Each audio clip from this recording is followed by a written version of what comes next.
As in any form of motorsports, there is a distinct element of danger. How dangerous? Watch this. 41-year-old Columbus businessman, local driver, near lane, Jeg Coughlin. He's over 245 miles an hour. Shoot, deploys, rips off. He's down to about 150 miles an hour, headed for the end of the course. He's headed for the barrier. Begins to bounce and takes the barrier in a savage, terrible crash. The safety crews are there within seconds of when this $35,000 fuel machine is destroyed. Coughlin extricated from the machine and able to stand up by himself. Set of the weekend, the unsinkable Kelly Brown, right here, sunk at the start as he red-lighted. Walt Barbans in Sugar Land, Texas took the win. Fuel eliminators. And who do we have here, Carl? In the blue car, Richard Tharp driving for Candies and Hughes out of Houma, Louisiana. And on the far side, Rob Bruins driving for Gaines Markley. And they are staged. Bruins ready. On the start. Bruins in trouble. Looks like he lost the engine. Champion, this man here, Don Garlits. Big Daddy himself, who's never had anything go his way in Columbus, Ohio. Or will it be his adversary, the Denver, Colorado campaigner, who's never won a major event, but is really pumped for this one, John Abbott. There you see him in the far lane, the Jet X. Who do you pick, Carl Olson? Abbott's been running awfully good, but Garlits has the most experience of any drag racer in the world. It's going to be a hard one to call, Ken. Abbott versus Garlits for the finals. They're off. Beautiful start. Garlits propels himself across the line by a... Help Ken Bernstein, Ken. And it's important to note that every funny car racer here came with that kind of an investment. Well, here are two of the top. This is Al Segrini, and the man he's facing is Don Prudhomme. This is second round elimination. Segrini from Utica, Rome, New York, has the unenviable task of facing the Snake, four-time world champion, winner of 27 national events. There he is, the great Don Prudhomme coming to the line. He has to be the heavy favorite here, Carl. Oh, you bet. He's almost unbeatable, although he has been having a little trouble in recent months, Ken. They stage. Prudhomme near side. Al Segrini from upstate New York, far side, both in Plymouth. How much horsepower about to unleash here? About 4,000 altogether, Ken. The lights are off, and they're away. Upset. Segrini is defeating Don Prudhomme. Big numbers, but for some reason he doesn't seem to have the luck to carry him through. Now, what were those two machines? What are those two machines doing right there? They're making their burnouts, Ken. That's getting the tires spinning in the bleach box, running across the starting line, laying down a hot layer of rubber. The crew then backs these cars right back in their tracks, and you have rubber-to-rubber adhesion for leaving the starting line with maximum traction. Sticky on sticky to really get them off and out of that box in a hurry. Ah, we have a fire coming out of Segrini's car. Out of the headers, you can see what looks to me like a real problem here. You bet it is, Ken. There's something definitely wrong with that car. That flame out of the number one cylinder is getting worse, and it looks like it's catching the side of the body on fire. Blowtorch on Al Segrini's automobile all the way from Utica, Rome, New York, and it looks like it's all going up in smoke for Segrini right here at the starting line. That has to be a frustration. And there's the sign. It's all over for Al Segrini before he ever was able to make the race. And Gary Burton will still make his run. And, of course, the guy who goes the fastest gets the choice of lane in the finals. For sure he's going to stand on it. Right, Carl? You bet. He's going to put this thing to the wood and run it all the way out the back door because lane choice is all... The second semi, the Blue Max. This is Ray Beadle, Plymouth, out of Dallas, Texas. He squares off against Ron Coulson, the Hawaiian. And there looks to be a problem on the car from Addison, Illinois, the Hawaiian. I think that car is locked in reverse, Ken. Every time he hits the throttle, it jumps backwards, and it doesn't look like it wants to go back into forward gear. So here again in the semis, it's going to be decided, predestined for Ray Beadle to make the finals, as there's this problem with Ron Coulson with that Corvette machine. 1,500 pounds, a funny car with everything at stake, about $11,000 to win. Ray Beadle is underway. Oh, and he gets very wild on the top end. And here you see the Hawaiian being rolled backward. Ron Coulson stuck in reverse and just out of luck here in these Nationals at Columbus, Ohio. And on the other end of the course, we have disasters on both ends of the course. It looks like the Blue Max is not able to shut off. The engine is still running. Well, that engine is hurt, Ken. There's pieces coming out of it, and it's liable. Oh, there it goes.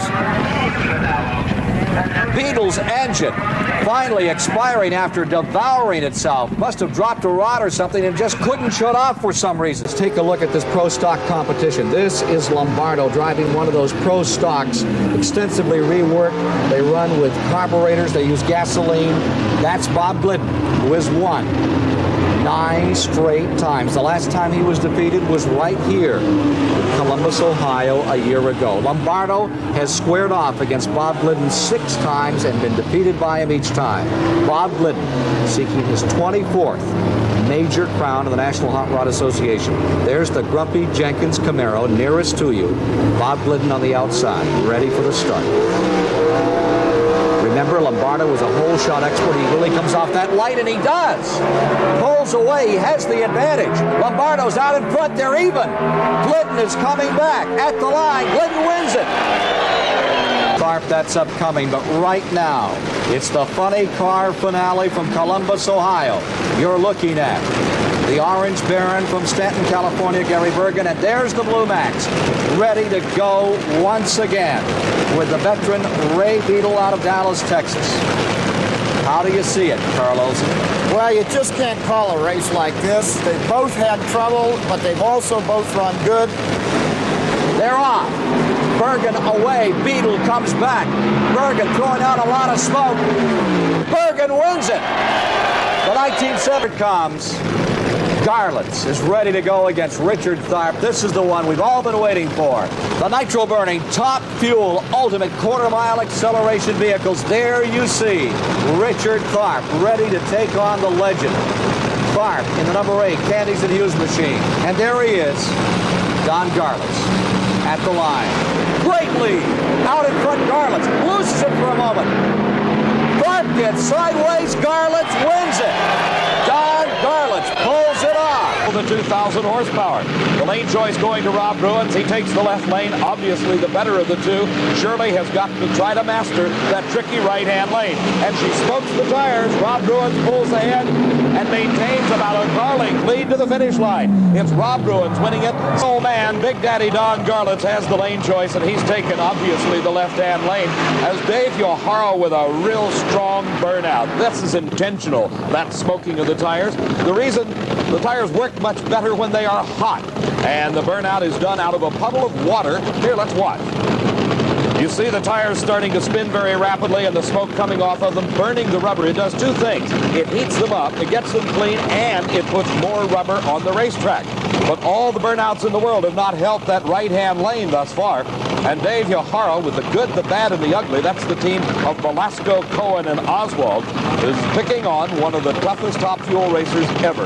Over 2 decades, sitting behind at first, and then credited with developing the first workable rear-engine dragster, is Don Garlitz. Yohara, one of the better West Coast drivers, has been on the national trail this season. But this is his toughest one of the year, as he's got the grand old man, Big Daddy Don Garlitz, putting down his face mask, getting ready for this run down the Ontario quarter mile.